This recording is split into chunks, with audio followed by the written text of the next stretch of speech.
The Mandate 2025 Midterm Election. Kabrigada, umatras na si Doc Willie Ong sa karera sa pagka-senador. Sa isang Facebook post, sinabi nitong kailangan na muna niyang mag-focus sa kanyang kalusugan. Papasalamat naman siya sa lahat ng mga sumuporta at nagdasal para sa kanya. Sa isang pulong balitaan, sinabi ni COMELEC Chairperson George Garcia na wala pa silang natatanggap na statement o withdrawal mula sa kampo ni Ong ngayong tanghali.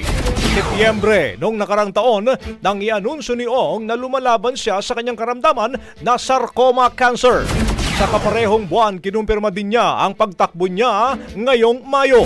Maalalang 2 beses na itong tumakbo mga kabrigada noong 2019 sa pagka-senador at 2022 sa pagka-bise pero bigong manalo. Rapido, Brigada Balita Nationwide. Ang bahaging ito ay hatid sa atin ng Yummy-Vit ES3 Syrup. Simulang tuparin ang pangarap ng iyong anak. And starting now,